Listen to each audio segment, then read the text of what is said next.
In this session, we will see the different variables in DM dataset, demographic dataset. So, as you can see, demographic dataset is the dataset in SDDM that collects all the information related to subject. So, it's a special purpose domain that includes all essential variables that describe each patient in the clinical trial. It is a parent domain for all the observations for human clinical subjects. So here the topic variable is subject ID, because that's the focus of the subject is, or the patient is the focus of the demographic data set. Demographic DM data set has only one record per subject. Unlike many other data sets like EE data set, CM data set, where there can be multiple records per subject, here DM data set has only one record per subject. So let's look at the different variables. So we have study ID. Study ID is the identifier for the study. For example, a clinical trial is being conducted. So that particular study or the clinical trial will have an identifier, and that is called a study ID. We will see the data how it looks like. And first I will explain what are the different variables. So next is domain. Domain is a 2-character length variable, a variable with 2 character lengths. So for DM domain, it's DM is a domain name. And U subject ID is usually the concatenation of study ID, site ID, and subject ID. So the three combined is U subject ID.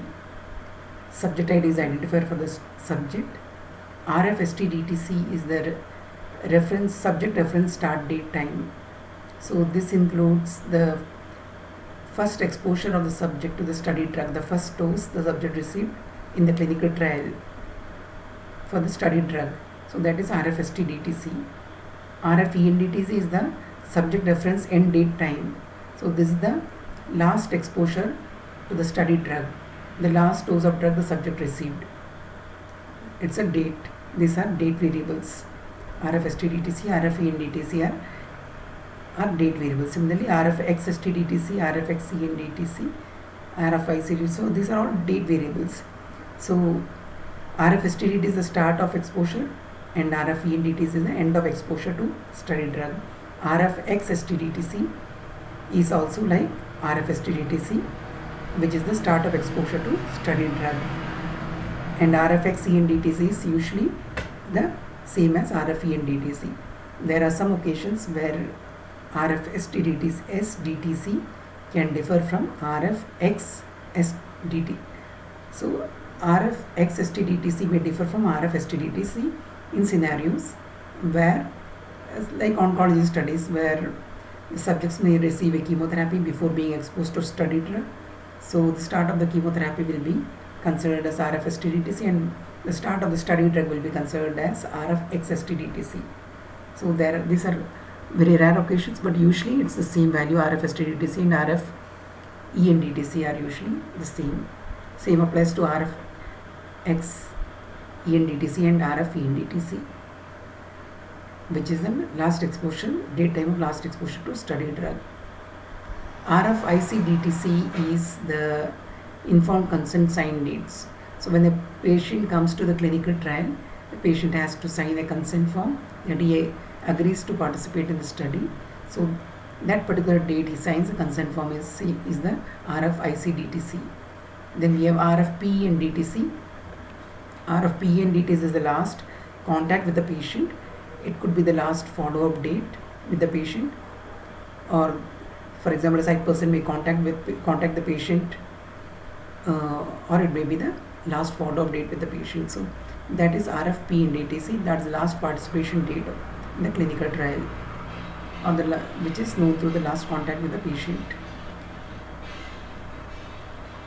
DTC is the date time collection, is the date of death of the patient. And DTHFL is the, so I'm basically going through each of these. DTHFL, that is the death date flag. So whenever a patient for those patients who died, we'll have a flagging or indicator that the patient died. It's called death flag. So, site ID, every study, every site where the study is being conducted, for example, a particular hospital will have an identifier that is called as site ID. Investigator name is self-explanatory, the name of the investigator of the study.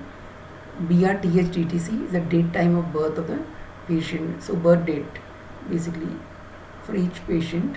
Age is the age in years, and it's the difference between RFSTTC and BRTHTTC.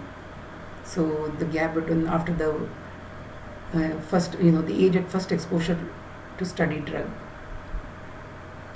And sex is self-explanatory, race, ethnic, arm CD. So arm CD is the planned arm code.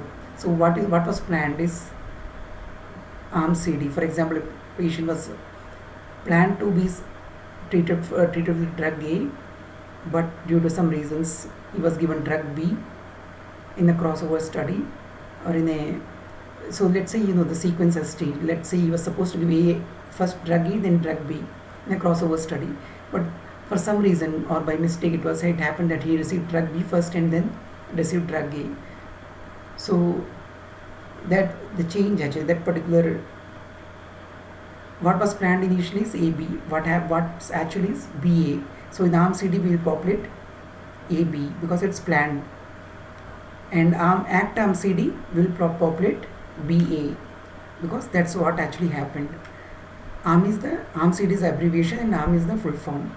So let's say arm CD is A, then arm will be treatment A. So arm CD is abbreviation of arm. Similarly, ACT arm CD is abbreviation of ACT arm. Country is self-explanatory. DMDTC, so date time of demographic data collection. So it's the date on which the demographic data was collected from the patient. So when a patient went to the clinical trial and all the information about the patient was collected, all these informations, so such as his sex, race, ethnic, etc., and those information collection date will be DMDTC. DMDY is the difference between demographic data collection date and the first exposure to study drug, RFSTTC. The gap between the two dates is DMDY. So we are seeing how much is the gap from the demographic data collection to the reference start date.